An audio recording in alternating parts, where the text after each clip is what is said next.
Battle of Short Hills, though technically a defeat with the Colonials giving up the fields across Middlesex and Essex counties and retreating back to the fortified safety of the Watchung Mountains, in reality ended up as a positive as Washington didn't fall into General Howe's trap and created a situation that made it untenable for the British to reassert itself in New Jersey, leading Howe to pull back to Perth Amboy, then Staten Island, and prepare his troops to board ships to attack Philadelphia via sea, sailing up the Chesapeake Bay.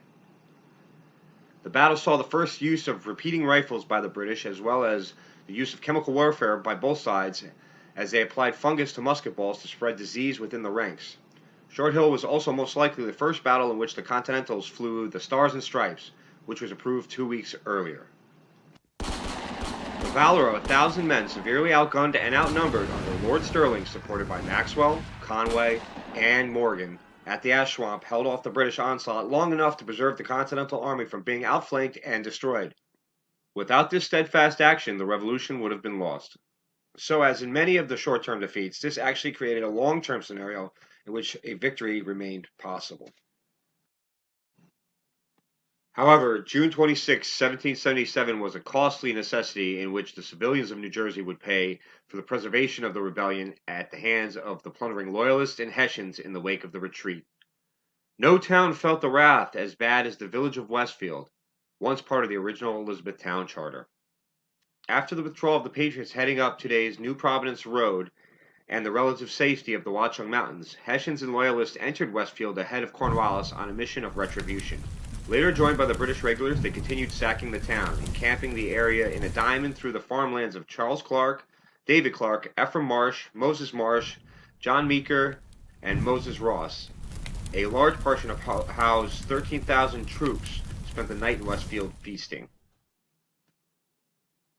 Major John Andre, who would later be hanged as a spy for conspiring with American General Benedict Arnold for surrender of Fort Arnold, now known as West Point, was there and oversaw the transport of the booty taken from Westfield through Rahway en route to Perth Amboy.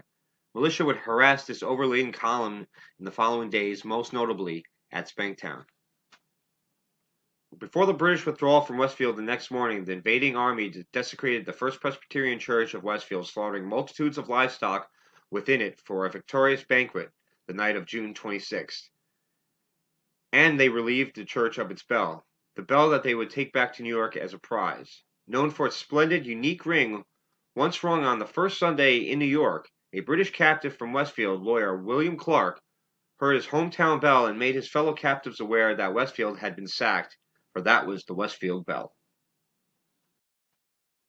No stone left unturned, the liquidation of the property of the civilians of Westfield was total. Even the fence posts of colonials were taken for firewood. The cattle was driven from the town, and anything of value was seized. 92 private homes were plundered at Westfield, and known patriot homes like Ephriam Marsh's, whose family had 36 men fighting with militia and Continentals, had his house burned. Ephriam was the Westfield area sheriff who coordinated supplies for the patriot cause. In total, at least 11,000 individual items were taken. The total estimation of damages cost the citizens of Westfield over £8,702. That equals $1.5 million in today's money.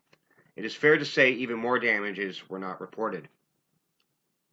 A few hours after the British exit from Westfield, around 9 a.m. on June 27, 1777, the 2nd New Jersey under Colonel Israel Shreve re-entered the town, and it was noted that many families were left without a morsel to eat. That single day in Westfield accounted for 18% of total damages in Essex County during the entirety of the Revolutionary War. An honest old friend, a merry old song, a flask of old corn, and bit the night long.